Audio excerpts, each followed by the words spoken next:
8:36. Vamos inmediatamente con nuestro panel de conversación. Montserrat Rolano, muy buenos días. Muy buenos días. Muy contentos de saludar a José Toro, acá, secretario general del PPD. Muchas gracias, José, por venir. Candidato a diputado también. Candidato a diputado por el Distrito 10. Y doblemente por razones que mantendremos en reserva. Muchas gracias por la invitación, como siempre. Feliz. Y al académico de la Facultad de Filosofía y Humanidades de nuestra universidad, Rodrigo Carmi. Rodrigo, como siempre, muy buenos días. Buenos días, gracias por la invitación. Sí, bienvenido Rodrigo, José. Habían estado anteriormente compartiendo un panel. Bueno, harto tema para hablar. Esta semana se viene full, recargada en el Congreso, en la agenda legislativa. Y quería partir justamente con algo que se aprobó ayer en la noche ya. Que tiene que ver con una discusión que venimos dando hace hartos meses y que lamentablemente a 46 días de la elección, a 47 cuando fue ayer, se aprueba la regulación del voto, de las multas. Ya esto lo comentaban antes nuestros colegas con la diputada Joana Pérez de Demócratas. Esto, en lo concreto, se va a restringir el voto para migrantes a partir de 2026, no en esta elección, y también se rebaja la multa, ¿no? Se llega como una solución intermedia, se aprueba por amplia mayoría. Y quería preguntarles, partiendo contigo, José, ¿qué les parece esto que ocurrió ayer, ya que se despacha ley a este proyecto? Yo quiero partir diciendo algo que lo he dicho aquí antes en la radio. Creo que en los años electorales ningún gobierno tiene que insistir con reformas a los sistemas electorales porque siempre se prestan para malas interpretaciones de los procesos, para tratar de ir se pone este manto de duda sobre un sistema democrático que funciona bien, que no hay problema, que obvio siempre pueden haber mejoras, pero creo que desde ahí los timings de esta reforma electoral me parece que no fueron buenas, ¿no? Yo creo en la obligatoriedad del voto. Me gustaría, siempre como principio, que las personas pudieran libre y soberanamente ir a decidir y no tuviera que haber una multa detrás para generar su participación democrática, pero entiendo que eso en las condiciones actuales no es posible y por lo tanto... pero esto es una discusión que tendríamos que haber tenido resuelta mucho antes de entrar a este proceso electoral. A 40, 47 días de la elección siempre es complejo y además también para dar la certeza jurídica y la tranquilidad también a la comunidad migrante en qué condiciones se puede votar, ¿no? Hoy día quedó, por supuesto, obligatorio para aquellos que están dentro del padrón, pero sin multa. En cambio sí, para los chilenos sí hay multa, ¿no? Ya, pero a ver, después vamos con Rodrigo, pero la diputada Pérez dice que la culpa es del gobierno. O sea, ¿de quién es la culpa que estemos discutiendo, que hayamos votado menos de 50 días antes de la elección? ¿Cuáles van a ser las reglas del juego? O sea, yo creo que hay una culpa del gobierno por el proceso tan encima, ¿no? Esto es una discusión que partió en enero, ¿no? Creo que se es capaz de sacar adelante gracias a la gestión que realiza la ministra Macarena Lobos, pero uno tiene que hacer la autocrítica de los tiempos. Creo que los tiempos tan encima de la elección no es posible, no es bueno, no es sano para nuestro sistema democrático estar definiendo este tipo de cosas tan encima de la elección. Sí, fue muy chistoso ayer que yo vi algunas intervenciones, no sé si chistoso es la palabra, pero unos increpaban a otros por cálculo político y los mismos hacían lo propio con sus adversarios. Y había algunas intervenciones, Rodrigo, y ahí te doy la palabra, que apuntaban a que fue un error haber legislado respecto del voto obligatorio, que debiéramos no volver al voto voluntario, porque ya sería chacrear un poco la discusión, pero que fue un error, haciendo una autocrítica sobre el voto obligatorio. Ahí, bueno, Rodrigo, no sé si tienes algún comentario, análisis al respecto. Sí, hola, bueno, hola José, ¿qué tal? Mira, yo creo que hay que recordar algunas cuestiones. La primera cuestión es que el voto voluntario, como sabemos, digamos, durante un gran periodo de la transición, ¿cierto? Favoreció siempre a la derecha porque le permitió tener esa ficción de mayoría, ¿no? Que en rigor no tenía. Y se logró cambiar a voto obligatorio justamente porque la derecha comenzó a entender de que ya no le estaba yendo muy bien en las elecciones a partir del mecanismo de voto voluntario, ¿no? Y se cambia a voto obligatorio. Ahora, yo creo que la discusión de fondo no es una cuestión procedimental en último término, es decir, si es voto voluntario o voto obligatorio. Lo que hay en esas dos maneras de entender el voto es toda una antropología en medio, es toda una discusión muy de fondo que tiene que ver con la relación del Estado con la ciudadanía, ¿ya? Y yo creo que aquí hay un problema de fondo que efectivamente interpela, ¿ya?, a la concepción de sujeto ciudadano que tiene nuestra Constitución de 1980, que no sé si nos acordamos, pero parece que sigue vigente, digamos, ¿ya? Y el problema que tenemos ahí es que la Constitución de 1980 no le da una prerrogativa fundamental a la noción de pueblo, ¿no? Y como sabemos, la democracia es el gobierno del pueblo. Y si la Constitución, que supuestamente regula la democracia, no le da una prerrogativa a la noción de pueblo, entonces, ¿qué democracia es la que supuestamente habitamos, ¿no? El punto de fondo, creo yo, tiene que ver con que nuestra democracia es una democracia adémica, ¿no? Adémica es una palabra negativa que viene del griego demos, pueblo, es decir, una democracia sin pueblo, ¿no? Si es una democracia sin pueblo, claro, lo que se impone es básicamente una discusión, entre comillas, procedimental sobre si es mejor el voto obligatorio o el voto voluntario, y como bien decía y recalcaba José, ¿cierto? Se le introduce el mecanismo de la multa. O sea, supuestamente una ética ciudadana tiene que ver, ¿no?, con mantener una serie de instituciones vigentes y vivas, y precisamente lo que hace la multa es mostrar exactamente el reverso de la cuestión, que es que la democracia está funcionando a la fuerza, en cierta manera. Está funcionando en virtud de la coacción. Yo creo que ahí hay una discusión que es bien de fondo y que interpela nuevamente, insisto, a nuestra Constitución, ¿no? Al mecanismo de la Constitución que ha estado vigente por tanto tiempo, ¿cierto?, que no se logró cambiar y que en último término muestra que la democracia chilena en realidad es una individuocracia, Ujú. ¿ya?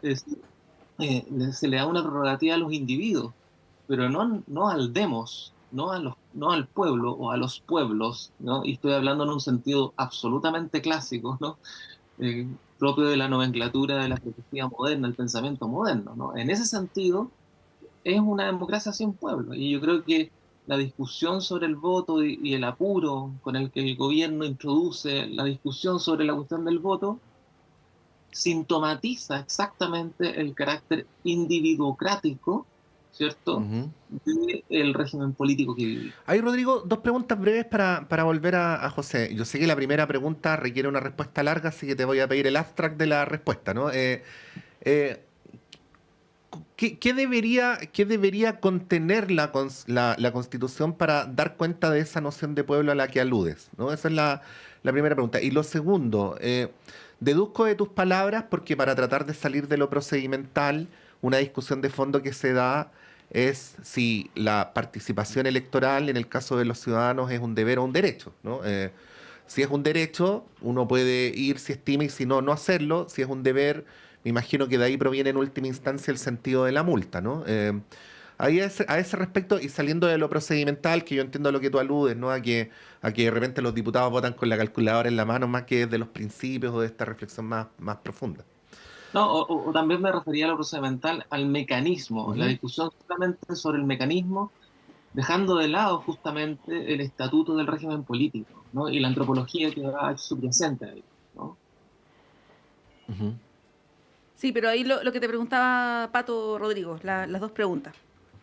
¿Qué debiera contener la Constitución era una y la Sí, otra? para dar cuenta de esta Claro. noción de pueblo a la que tú aludes. Sí, de Eh, acuerdo, es que pasó ah, nada. lo hago Y de se- nuevo, cortito. Y la no, respuesta pero- también. Sí, sí. ¿Qué debería contener la Constitución para dar cuenta de la noción de pueblo a la que tú aludías? Y lo segundo, si en última instancia la participación de carácter electoral es en tu consideración un deber o un derecho, ¿no? Sí, la Constitución, el problema que tenemos en la Constitución del 80 es que los primeros artículos, particularmente hasta donde me recuerdo el artículo 6, declara que la soberanía reside en la nación. Y yo creo que ahí habría que modificar la cuestión en función de que la soberanía resida en los pueblos, en plural, ya no el pueblo, como ocurría clásicamente, pero sí los pueblos al menos, ¿no? Porque eso permitiría darle una visibilidad a una subjetividad política distinta, ¿no? Eh, y en ese marco me parece que podría haber una respuesta distinta respecto de la discusión sobre el voto obligatorio o el voto voluntario. Digamos, una recombinación entre derechos, deberes, pero articulada a una subjetividad política distinta, ¿no? Sí, ahí... Bueno, yo contestar la última, a mí me parece que efectivamente el sufragio es un derecho, pero también es un deber, ¿no? Y por lo tanto, por una parte yo tengo la definición y la decisión de poder utilizar ese derecho, ejercerlo, pero también tengo una carga, ¿no? Que es la condición del ciudadano de participar en las decisiones por parte del Estado. Si uno tuviese un pueblo con condiciones, con mucha educación cívica y con mucha cultura democrática, por supuesto que era como el principio en esta idea de la inscripción automática y el voto voluntario, en la discusión de casi 20 años atrás y a esta altura, la idea era esa, ¿no? Era que como era un derecho, yo tuviera la libertad y la libre decisión de asistir o no asistir. Pero también uno requiere de los ciudadanos, de los individuos y de esta construcción de nación, de que participen de la decisión de sus estados. Y que por lo tanto eso también es un deber. Entonces tiene esta mixtura más como carga también, ¿no? Que es la obligación de ir y de participar. Por eso la razón un poco de la multa, que no sea completamente onerosa, pero que también sirva como alguna manera de generar esa vinculación, que puede no ser todo lo positivo que uno quiera, ¿no? Yo siempre digo, a mí me encantaría en el mundo ideal que esto ocurriera sin que existiera una multa detrás, pero a veces no, las cosas no son así. Bien, claro, bueno, sí, Rodrigo. Un último punto. Sí, yo creo que no se trata del mundo ideal, se trata simplemente de generar unas condiciones distintas de aparición de una subjetividad política distinta, ¿no? Que justamente trastoque el carácter individuocrático del régimen político chileno, ¿no? Esa es la cuestión, me parece, de fondo. Y esa es una cuestión que se puede realizar, digamos.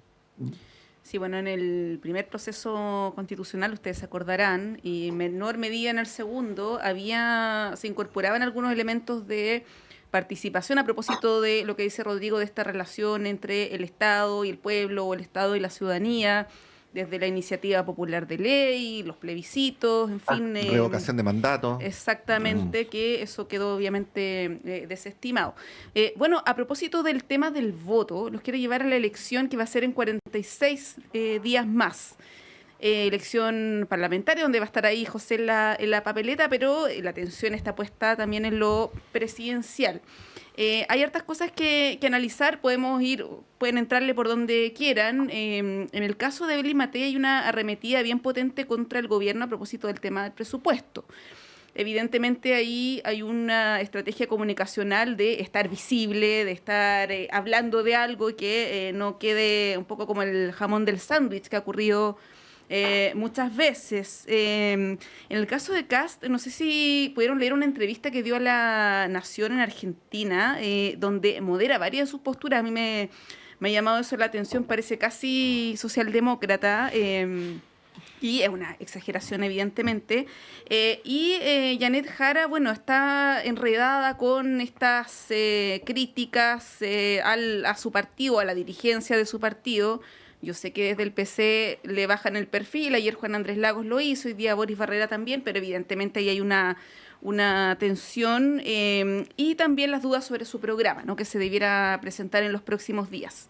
Ahí, José, ¿cómo ves el tema presidencial? Que todavía no prende mucho, hay que decirlo, más allá de que estamos hablando de esto, de cuestiones que quizás no van al fondo de las propuestas, de los programas, de los proyectos que encarnan los distintos candidatos, finalmente. Sí, para ser justo, yo veo poca campaña presidencial como en la calle, ¿no? Pareciera que todavía, si bien el plazo comenzó el 17 de septiembre, pareciera que todavía los equipos no se están desplegando territorialmente, de todos, no solo de los míos, sino de todos los candidatos, se ve poco. Creo que estamos en un escenario donde, por una parte, en la derecha o la ultraderecha está en una discusión de quiénes son los más honestos de derecha posible, ¿no? Kaiser critica a Kast y Matei porque están financiados por los mismos de siempre, y por el otro lado Kast trata de moderarse para mostrar, para regular todas aquellas cosas que en su campaña anterior dijo que iba a hacer y que hoy día no puede hacer, o porque entendió que finalmente lo que se requiere es un mundo, una sociedad chilena mucho más moderada. Y Matei tratando de visibilizar su proyecto, yo creo que se enfocó tarde en tratar de ir a buscar voto al centro, ¿no? Porque si uno dice esta vuelta de su estrategia al comienzo era ir a disputar a la más ultraderecha la votación, entendió que allá no había mucha electorado, parece que ya estaba prefiriendo a los originales más que a las copias, y trató de moderarse aún más. Y por nuestra parte yo veo que nuestra candidatura está lamentablemente enredada en cosas de la política más que en las propuestas que se tienen y que se han ido desatando en materia de programa. Nos han tratado de sindicar como que no tenemos programa, y la verdad es que hay diferentes programas. Ya hay uno que se presentó en la primaria, hay otro que después se presentó para la fecha de inscripción de elecciones, y hay un tercer elemento que hoy día se está sistematizando y que se va a dar a conocer en los primeros días de octubre, que tiene que ver con lo que después del proceso de escucha nacional, de la gira nacional que hizo nuestra candidata Janet Jara, logró recopilar, y por lo tanto toda esa información de ese diálogo con los chilenos y las chilenas en cada una de las regiones se está sistematizando para presentar el resto de las propuestas. Y aquí también digo, somos 9 partidos, no es fácil tampoco poner de acuerdo a 9 partidos en 26 comisiones programáticas, y por lo tanto eso siempre tiene cierto espacio de complejidad, pero por supuesto que es la candidata presidencial la que tiene la última palabra, y cuando hay indecisiones por parte de los partidos, ella es la que tendrá que definir. Rodrigo. Sí, mira, yo creo que también veo, bueno, en el campo de la derecha, yo creo que Matei ha intentado renovar su imagen, particularmente a partir del debate, ¿no? Se presentó como la optimista y como una señora con la que tú puedes ir a tomar once, simpática. Es decir, el esfuerzo de Chile Vamos por convertir a la señora, digamos, aparentemente más desagradable de Chile en la más simpática de Chile, debe haber sido un esfuerzo gigantesco, ¿no? Pero yo creo que la candidatura a Matei, fíjate, por cuestiones estructurales, ¿no? Más allá de los asesores, más allá de los maquillajes, etcétera, yo creo que es una candidatura que no va a ganar, no va a pasar a segunda vuelta, por una razón muy precisa, y es que Matei es el último reducto en el campo de la derecha de la transición. Y la derecha ya, y el electorado de derecha, ha tomado una decisión muy clara, que es justamente volcarse hacia un momento post-transicional, para lo cual tiene 3 candidatos, ¿no? Que es Kaiser, Parisi y por supuesto Kast, ¿no? Y no es casual que ocurra eso, porque justamente estamos viviendo un momento post-transicional en el país, donde evidentemente, por ejemplo, el pacto de 1980 está en suspenso, sigue en suspenso a pesar de todas las obliteraciones que se han hecho a esa discusión, ¿ya? Y por lo tanto, también en el campo del oficialismo, toda la dimensión que correspondía a la política de los consensos, el progresismo neoliberal, digamos, que de alguna manera articuló a la transición política a partir de la concertación, también está destituida, y por lo tanto también digamos, el enredo, como decían ustedes, de Janet Jara en torno a esas discusiones políticas tiene que ver precisamente con que más que el programa, el proyecto, ¿no? Es decir, toda esa potencia de imaginación colectiva, ¿no? Es completamente faltante, ¿no? Tanto ahí como evidentemente en la derecha. Y en la derecha es muy interesante porque fíjense que la opción post-transicional, digamos, del neofascismo en Kast, digamos, en Kaiser o en el caso de Parisi, ¿ya? En realidad no es un proyecto nuevo lo que traen consigo, sino más bien uno podría decir es el síntoma, ¿no? Del agotamiento del proyecto de la escuela de Chicago, ¿no? Y por eso yo insisto que de alguna manera en la derecha, ¿ya? Eh, en realidad hay un solo proyecto con moderaciones internas, con derivas y singularidades internas. Para poner un ejemplo y termino con esto, Matei expresa básicamente el piñerismo, ¿ya? Y por lo tanto tiene una relación con el centro político, con ese fantasma del centro político mayor, y entonces salieron amarillos, etcétera, con cierta parte de la democracia cristiana conservadora, ¿no? Histórica, ¿no? Kast es un neoliberalismo católico, no tecnocrático, como el caso de Matei, ¿ya? Kaiser, un neoliberalismo nacionalista, que puede sonar contradictorio, pero existe en otras partes del mundo también, ¿no? Y finalmente Parisi es un neoliberalismo, entre comillas, populista, pero que, por supuesto, Parisi tenemos un antecedente muy clásico y conocemos todos, digamos, que es Frafra, ¿cierto? Y de alguna manera Parisi viene a cristalizar de otro modo, ¿no? En otro momento histórico. Entonces, yo creo que en la derecha no hay ninguna innovación, y eso es me parece lo sintomático y al mismo tiempo lo interesante de esto, ¿no? Hay un solo proyecto, y en el caso del oficialismo me parece que también está devaneándose con este problema, con este enredo, ¿no? Que tiene que ver precisamente con el vaciamiento o el carácter completamente perdido de ese imaginario que articuló a la transición, ¿no? Yo creo que esta es una elección muy interesante porque lo que está en juego es una elección, uno podría decir, la primera elección post-transicional, ¿no? Verdaderamente post-transicional, ¿no? Aunque algunas cosas se repitan, con esto termino. Se repite de alguna manera la relación estadística entre el oficialismo y Kast, ¿ya? Pero me parece que, a diferencia de la elección anterior con Boric, todavía había un ánimo de transformación radical, ¿no? De refundación eventualmente del Estado, ¿cierto? De proceso constituyente que hoy día no hay, ¿no? Y al no haber ese proceso constituyente, todo queda como si fuera una elección que estuviera actuando en el vacío, ¿no? Y por eso me parece que aparecen los enredos políticos, porque son enredos políticos que no son profundamente ideológicos, diría yo. Bueno, quedan algunas preguntas instaladas para el bloque siguiente. Una de las preguntas, ya que Rodrigo, tú hacías alusión al fantasma del centro, ¿no? ¿De qué está hecho ese fantasma, ¿no? Y cuánto peso tiene. Nada. Bueno, es que claro, a veces los fantasmas tienen existencias simbólicas, ¿no? Exactamente. Y lo pregunto porque uno podría interpretar lo transicional en un sentido como de pertenecer a un sector político pero con espíritu consensual. Y de alguna manera la entrevista que tú mencionabas, Monse, de José Antonio Kast en La Nación, trata de mostrar una menor radicalidad, ¿no? Una apertura, en fin.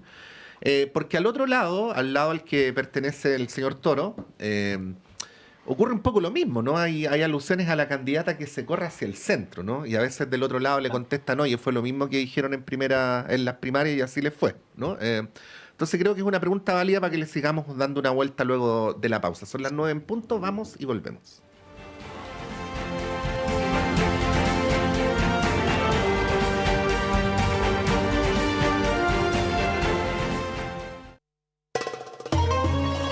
¿Qué pide Palestina? El respeto al derecho internacional. Solamente eso. una de las mayores catástrofes de este siglo XXI se vive en Palestina. Y nosotros, el domingo a las 9 de la mañana, hablamos de Palestina. Palestina por siempre en Radio Universidad de Chile. Encuéntranos en la plataforma Spotify y sintonízanos en Radio Universidad de Chile el domingo 9 de la mañana. Palestina por siempre. Palestina por siempre.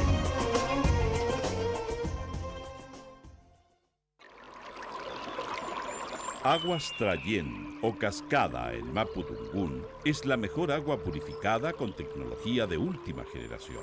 Para más información, visite su página web www.aguastrayen.com.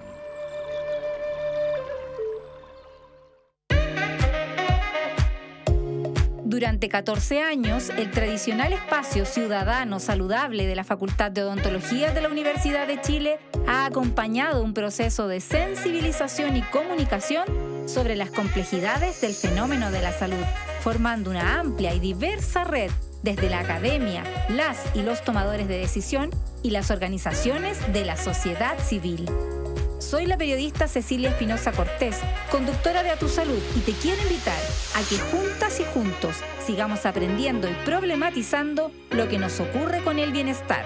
Escúchanos todos los jueves de 11 a 12 horas en la 102.5 FM y en la señal en vivo de radio.uchile.cl. Los temas que importan en educación ya están en el aire.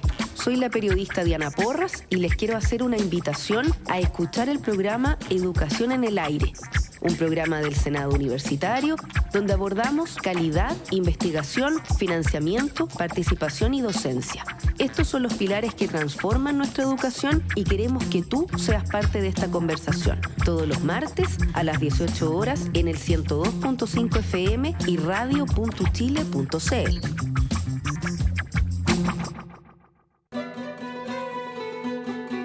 Radio Universidad de Chile, 102.5 en la banda de frecuencia modulada, te invita a escuchar Caleidoscopio de la Salud,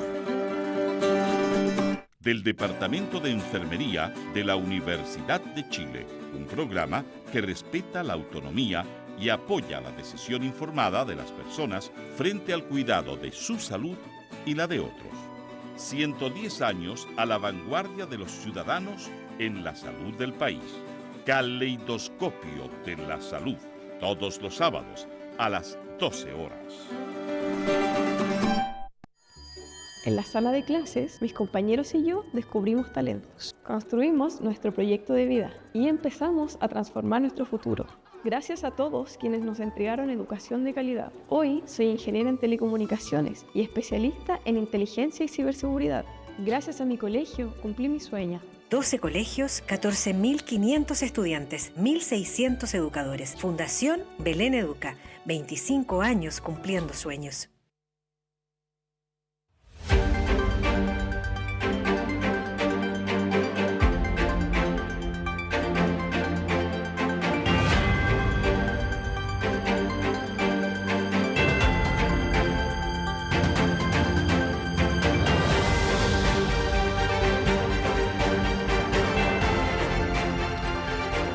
Son las 9:03. Bueno, una pregunta una pregunta que no tiene una respuesta rápida ni unívoca, si no, no haríamos estos paneles todos los días. Bastaría con que lo hiciéramos una sola vez, ¿no? Que es la pregunta respecto a qué es lo que va a definir esta elección, ¿no? Que obviamente es una pregunta que luego induce cuáles son las estrategias de los candidatos.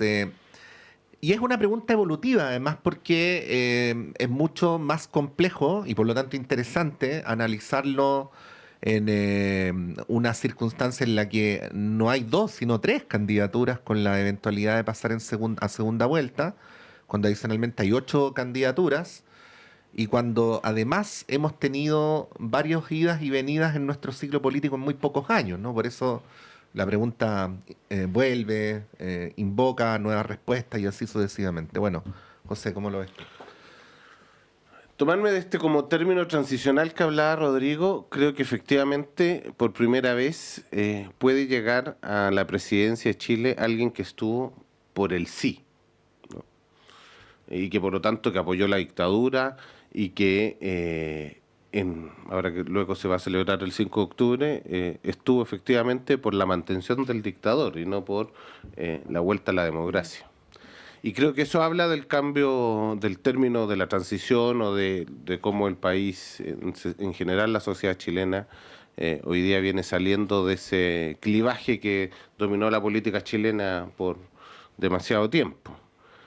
Y creo ahí que entonces nos jugamos en una franja de un 20-25%, que las diferentes encuestas lo van midiendo, que no tiene una definición política a priori tomada de cuál es su candidato, sino que es capaz de tener una condición de poder votar por un sector u otro, dependiendo de quién sea el que verdaderamente responde a sus necesidades de ese minuto, ¿no? Creo que el presidente Gabriel Boric, cuando sale electo, da una buena respuesta a ese clamor de un país de transformación y de acompañamiento de un ciclo político que tenía que ver con el proceso constitucional, que después nos terminamos farreando esa oportunidad histórica. Y por lo tanto ahora, ante la principal necesidad de los chilenos, que es seguridad y después crecimiento económico, ¿quién puede representar eso bien? Pero también yo le agregaría un tercer pilar, que es la necesidad en materia de salud que cada vez más se va viendo en la encuesta. Y ahí entonces tenemos que ser capaces de cómo, desde nuestro mundo, desde la candidatura de Janet Jara, somos capaces de dar respuestas efectivas en materias de seguridad, en materias de crecimiento económico y sobre todo también en materia de salud. Y eso es entonces cómo convencemos a este 20% de chilenos y chilenas para la construcción de la oportunidad de tener una coalición y un gobierno de lo más amplio en la historia política del país, desde la democracia cristiana representando a sectores de centro hasta el Partido Comunista. Sí, ahí, José, ya vamos a ir con Rodrigo, pero lo comentábamos así muy a la rápida en la pausa. Mario Marcel da una entrevista el fin de semana donde, más allá de las caricaturas respecto al Partido Comunista, hace una crítica bien de fondo a ese, digamos, a ese sector, más allá del partido, dice, encarnado en el Partido Comunista, ¿no? Respecto, por ejemplo, del primer proceso constitucional, dice que ese mundo no ha hecho una autocrítica sobre cómo se extremaron muchas propuestas, muchas ideas y que llevó finalmente al fracaso de aquel proceso. ¿Cómo ves eso? Porque es una cuestión que mencionó harto Carolina Toá, por ejemplo, en su campaña. No le fue bien, lo sabemos, pero tiene que ver con una mirada que contrasta mucho con probablemente el mundo que encarna la candidata. Eso por un lado. Y por otro, ayer estaba acá Juan Andrés Lagos, que hoy evidentemente no está de acuerdo con la crítica de Mario Marcel, y él decía, si a mí me comprueban que moviéndonos hacia el centro nosotros podemos crecer, yo digo, vamos para allá. Decía, pero no hay ninguna evidencia que eso pueda ocurrir. Juan Andrés Lagos propone, evidentemente, moverse hacia el otro lado. Y hemos visto mucho a la candidata estar como en esa disyuntiva permanente, ¿no? ¿A quién hablarle? ¿A qué electorado ir a buscar? ¿Qué podrías decir al respecto? Que con el cariño fraterno que le tengo a Juan Andrés, lo discrepo profundamente, porque es como al revés, la misma pregunta. Si a mí me comprueban que creciendo a la izquierda vamos a gobernar y crecer, vamos para allá, ¿no? Yo creo que uno tiene que ser capaz de construir una mayoría social y política. Desde los partidos en los que estamos, la construcción de una coalición política no es fácil, y por lo tanto lo que sí, por lo menos nuestro sector tiene compromiso, es de gobernabilidad al país, desde el Partido Comunista hasta la democracia cristiana. Y con todas sus diferencias, con todos sus resquemores, con todas sus peleas internas. Y en eso creo que la candidata es más que el Partido Comunista, es la líder de una coalición que se está construyendo. Y por lo tanto el Partido Comunista es un partido más de los 9 partidos que integran esta coalición.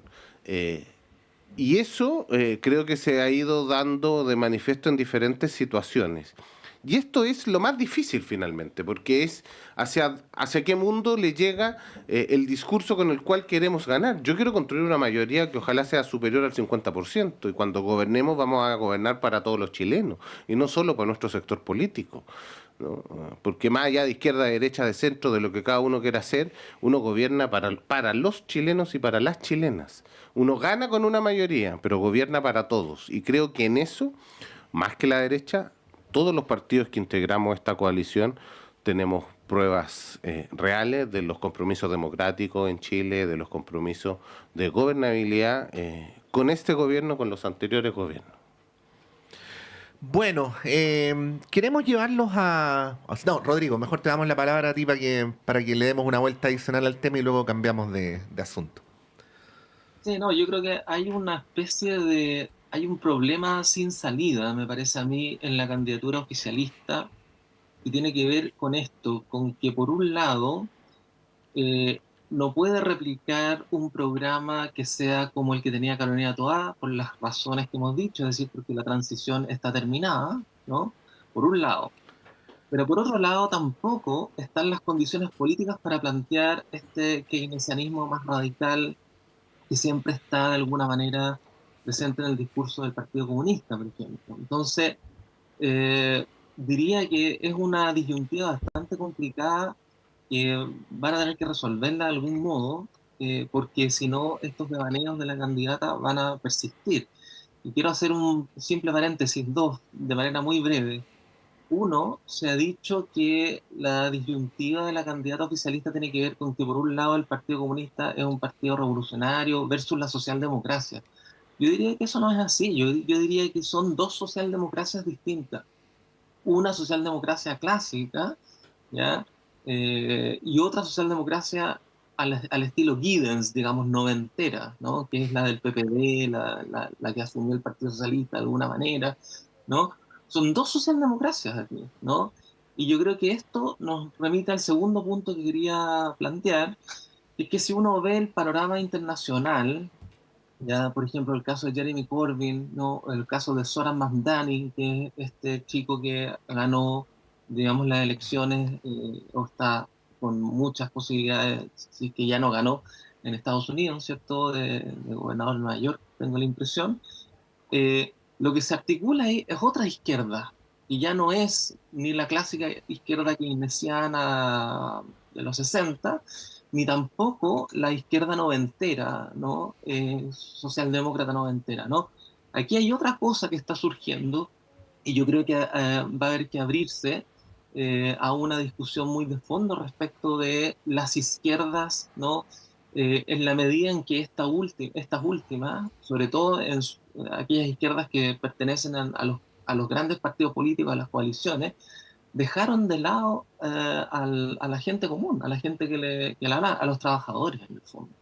Y los trabajadores, por supuesto, ya no son los trabajadores organizados en sindicatos, en la CUT, etcétera, que existen, pero hay una masa de trabajadores que no tiene inscripción en la representación política, que no tiene un discurso político que lo interprete, y es ahí donde el neofascismo contemporáneo está ganando una cantidad enorme de electorado.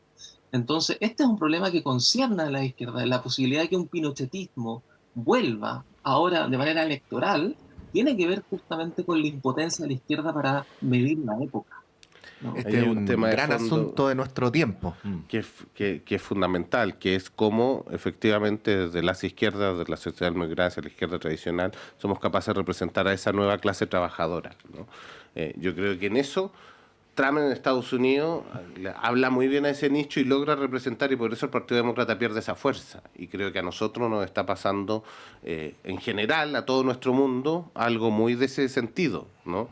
¿Sí? Por eso Kaiser en esa clase popular trabajadora le empieza a hablar y está llegando muy bien. Y eso es una reflexión en cómo todo nuestro mundo, todo el progresismo, toda la izquierda y la socialdemocracia es capaz de darle una vuelta para representar a esa población que cambió.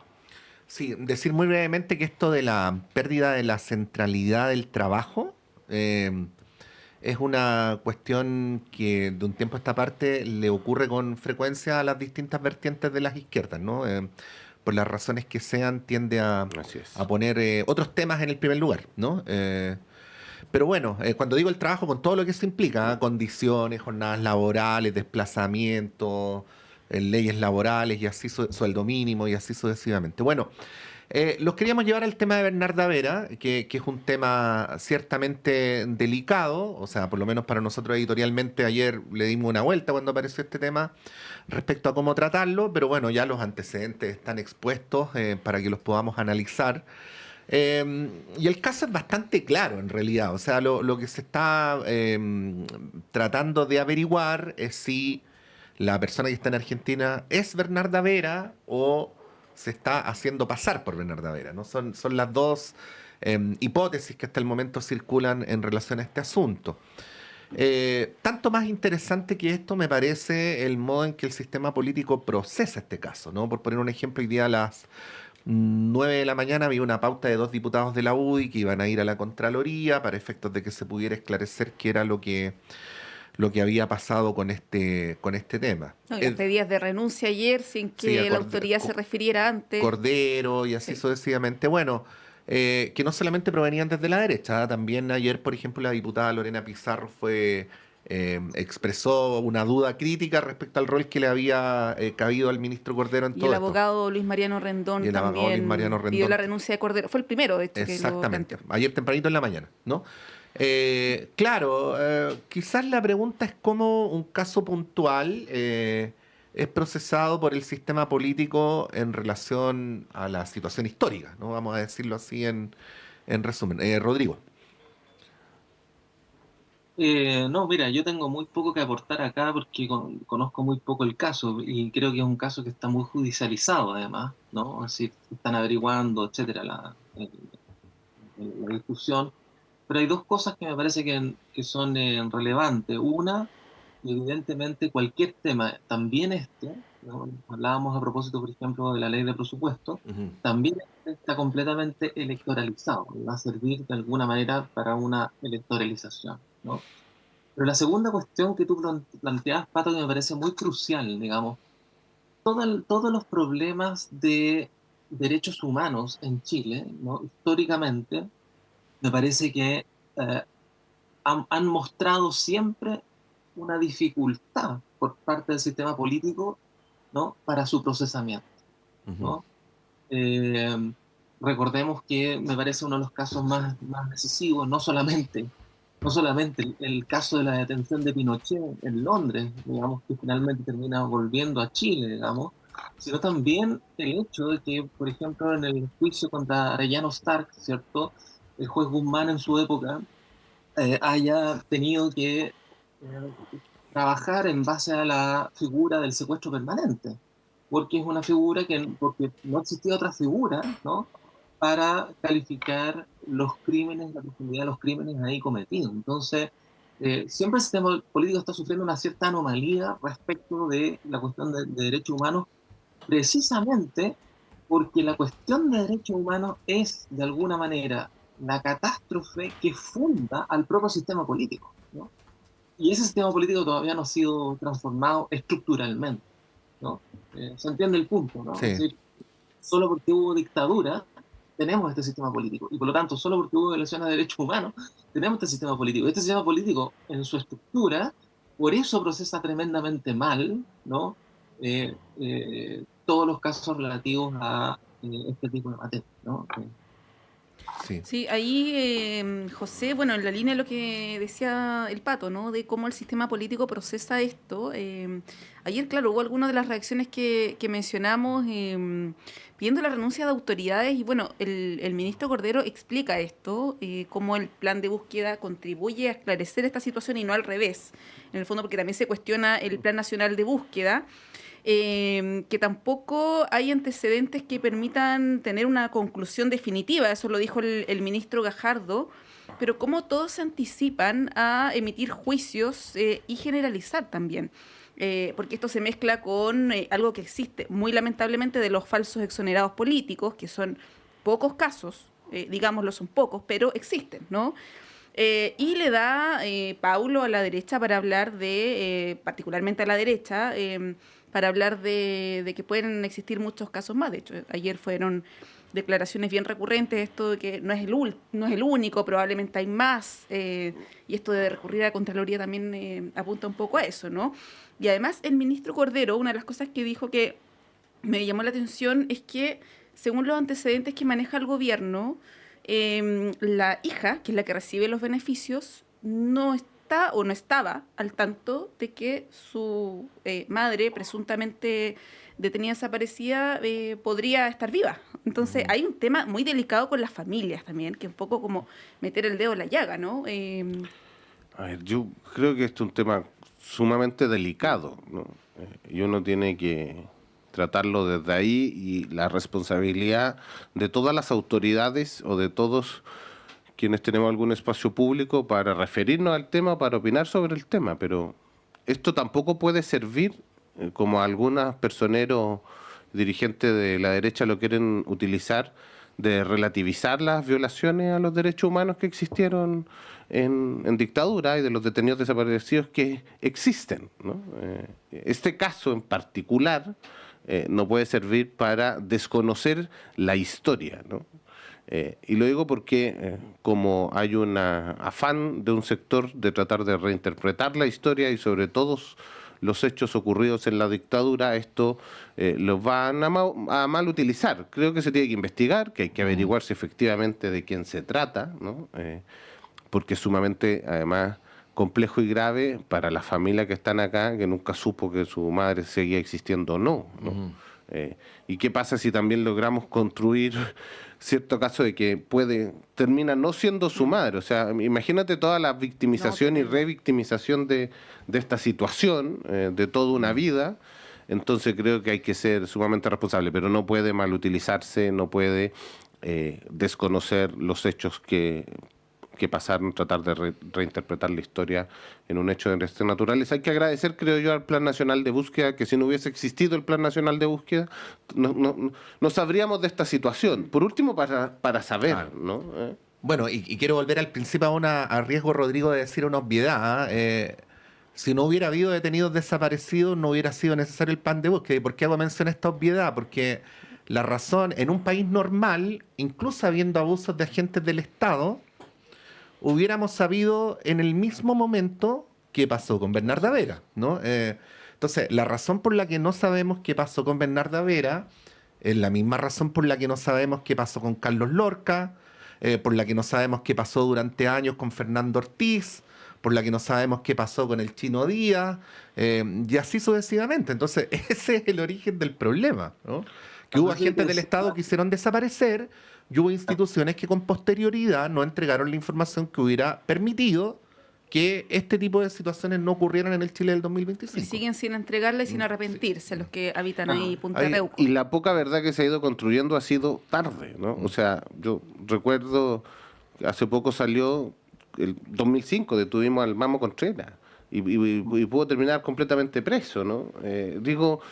Esto ha sido un proceso que a la sociedad chilena le ha costado mucho, que no ha sido fácil. ¿Rodrigo? Sí, no, solamente es lo que te decía, o sea, si tenemos un sistema político, y cuando digo sistema político lo digo integralmente, ese sistema político, digamos, la transición fue también una transacción, sobre todo con el régimen anterior, no hubo una discontinuidad con el régimen anterior, con la dictadura, y eso supuso una transacción y una permanencia e incluso profundización en muchos casos, en el caso de los empresarios, de los grandes poderes fácticos. Por lo tanto, esos poderes fácticos siempre estuvieron a favor de la impunidad. Es lo que se refleja precisamente en la derecha, sobre todo. Y en este contexto, cuando Matei trata de pasar por centrista, habría que decir que Matei fue la que defendió a Pinochet y que estuvo ahí en la embajada de Londres, digamos, haciendo que la basura no se retirara, etcétera, ¿no? Cantando ingleses piratas devuelvan los mandatas. O sea, eso es Evelyn Matei, el centro de la derecha, aparentemente, ¿no? Bueno, démosle también el beneficio de que las personas pueden cambiar de opinión. Más allá que igual ha reafirmado algunas posiciones durante este año, después lo ha desmentido, pero bueno, uno también tiene legítimo derecho a cambiar de opinión y en buena hora. Pero un asunto, Monserrat, solamente sobre Evelyn Matei. Y Matei representa la transición en la derecha. Y la transición es justamente la articulación entre dictadura y democracia. Por eso ella puede al mismo tiempo, digamos, tener esta alabanza a Pinochet de manera más escondida, pero al mismo tiempo alabar a la democracia. O sea, es un punto de conexión. Por eso no es incompatible para ellos esa posición, ¿no? Sí, claro, y en el caso de Matei, además, su cambio de opinión es más contingente porque no ocurrió a lo largo del tiempo, sino que ocurrió dentro del mismo año calendario, ¿no? Bueno, los minutitos que nos quedan, quería preguntarle, aprovechando también la presencia de Rodrigo, que es experto en estas materias, pero partiendo contigo, José, preguntarles por el tema de Gaza. Ayer hubo una reunión bien importante, ustedes podrán ponderarla si es que consideran relevante o no, en la Casa Blanca, entre Trump y Netanyahu, donde se acuerda un plan que viabilizaría la paz en Gaza, digamos, esto en el discurso, ¿no? Mientras acá en la política nacional también ha habido posicionamientos. Ayer comentábamos lo de Matei, a propósito de Belis Matei, que ya habló de que ha habido, no recuerdo cuál fue la palabra, pero como excesos, pero no ha querido, y ayer lo reafirmó, catalogar lo que ocurre allí como un genocidio. Te pregunto, José, si tú crees que el tema de Gaza, para aterrizarlo a la política nacional, y después vamos con Rodrigo, puede ser un elemento desproporcionada, disculpamos. Desproporcionada. Respuesta desproporcionada, sí. Puede marcar la campaña presidencial, porque sabemos que el tema, las posiciones acá no tienen que ver con izquierda y derecha, ¿no? Particularmente en Chile. ¿Tú crees que puede ser un elemento de campaña? Y bueno, si tienes algún comentario sobre lo que ocurrió ayer. Yo creo que es parte de los elementos de la política internacional que están presentes, ¿no? Todo lo que ocurre en la Franja de Gaza, los crímenes que se cometen, creo que es un elemento que va a estar más que nunca presente en la discusión. Yo esperaría que, tal como ha sido tradición en la sociedad chilena, esto no genere un factor mayor de división, porque aquí tenemos ambas colonias muy importantes, ¿no? Y siempre se ha sabido manejar desde el terrorismo de Hamás como también de lo que comete Israel en los crímenes en Gaza. Creo que esto es un tema que ojalá no estuviera presente, pero que va a marcar la discusión política. Sí, así como, muy breve, ¿eh? Así como la prensa busca insistentemente, por ejemplo, que Janet Jara se posicione si es que hay democracia o no en Nicaragua, por ejemplo, o en China. Creo que este es un elemento también relevante y es bueno que las personas puedan tener la información o las posiciones de los candidatos sobre cuál es su mirada respecto a lo que ocurre en la Franja de Gaza. Creo que es súper válido también. Sí, aquí, Rodrigo, este es un tema que te interesa especialmente. Es de público conocimiento que Rodrigo ha escrito libros sobre este tema, pero simplemente hacerte una mención a ver si te hace sentido como pie forzado, si no da lo mismo. Que la posición de la candidata Matei, así como de todos los demás candidatos en este asunto, no solamente es importante por sí misma, por la posición, sino por las consecuencias que tiene en al menos dos ámbitos, ¿no? Una es cómo se vislumbra una eventual política internacional de ese gobierno, y segundo, cómo se vislumbra, tanto más importante, la toma de decisiones de carácter estratégico, como por ejemplo la alusión que hacía Belis Matei a que en un eventual gobierno suyo tomaría decisiones sobre compra de armamento basada en, comillas, lo que fuera más conveniente para el país, ¿no? Y por lo tanto insinuando una eventual devolución de la política de este gobierno de ir desanclándose, ¿no?, de la dependencia militar de Israel. Bueno, ahí te lo dejo para que tú lo ponderes como estimes. No, mira, lo primero que me llama la atención es que cuando José habla del tema, dice el terrorismo de Hamás y no dice el terrorismo de Israel, ¿no? Y yo creo que la noción de terrorismo es para Estados Unidos, digamos, pero desde el punto de vista palestino, Hamás, que no es solamente Hamás, sino que también otras tramas de resistencia, tienen el legítimo derecho a resistir, digamos, y eso ha sido tradicional, por más que este plan que lo presenta Trump con Netanyahu, pero también está el otro plan, digamos, que lo presentó Macron con los europeos, etcétera. Los dos planes son planes de capitulación, que tienen la intención de restringir completamente y de desmilitarizar a la resistencia palestina, pero no desmilitarizar a Israel, no restituir el derecho al retorno, no indemnizar a los palestinos por las propiedades confiscadas, por los crímenes, por los exilios, etcétera. No contempla la liberación de los presos políticos palestinos, no contempla absolutamente nada. Es una un plan de farsa, digamos, literalmente. Ya, o Yo sea, lo tú revisé. no estarías de acuerdo con que es un anuncio que le pone límites a Netanyahu, que fue De alguna de las ningún- interpretaciones que han aparecido ayer. no, de ninguna manera, porque ¿Mm? el plan de Trump particularmente está hecho para que jamás justamente diga no. Y las 6 veces en que se ha propuesto un plan de paz en la negociación en Qatar, ¿no? Jamás sí ha aceptado en la negociación de paz e Israel ha rechazado permanentemente. Hoy día el plan de paz es tan refractario a los intereses palestinos que cualquier agrupación palestina va a rechazar ese plan. Y está Ahora, hecho para... déjame echarle un pelo a la sopa, Rodrigo. ¿Ah? La Autoridad Nacional Palestina celebró la propuesta de Trump. Bueno, pero es Sí. que la Autoridad Nacional Palestina tienen que entender que la Autoridad Nacional Palestina es una especie de Vichy al interior del régimen nazi, ¿entienden? ¿No? Entonces, es una autoridad colaboracionista, ¿no? Del régimen de ocupación, ¿no? Y por eso es que Mahmoud Abbas lo único que quiere es que jamás desaparezca, que la resistencia desaparezca, para que sus intereses estén muy, muy bien cuidados, ¿te fijas? Entonces, el problema de fondo acá es que el plan de Trump es un plan para que jamás diga no, y para que la resistencia palestina diga no, y entonces ellos justifiquen, ¿no?, la profundización y extensión del genocidio. Eso es. Por lo tanto, estos planes son capitulación, ¿ya?, a cualquier perspectiva palestina de tener un Estado, de restituir sus derechos, y fundamentalmente es un nuevo borramiento de el reconocimiento al derecho a la autodeterminación. Porque aquí hay un reconocimiento al Estado palestino, sobre todo desde el punto de vista europeo, ¿cierto? Pero no una reivindicación del derecho a la autodeterminación, y ese es el primer punto que hay que plantear en cualquier tipo de negociación que se haga, ¿no? Entonces, a mí, respecto de Matei, solo agregaría una cosa, ¿no?, que no es solamente Matei. Por supuesto, la respuesta de Matei en estas condiciones me parece desproporcionada. Desproporcionada precisamente porque es demasiado proporcionada y no habla sobre el genocidio que hasta Naciones Unidas está reconociendo. ¿Ya? Todo el mundo reconoce que hay un genocidio. ¿Ya? Y en segundo lugar, quiero decir que la derecha, en su totalidad, ¿ya?, hoy día está totalmente sionizada. Es una derecha sionista, ¿ya?, que con mayor o menor detalle siempre va a favorecer los intereses tanto de Estados Unidos como, por lo tanto, de Israel.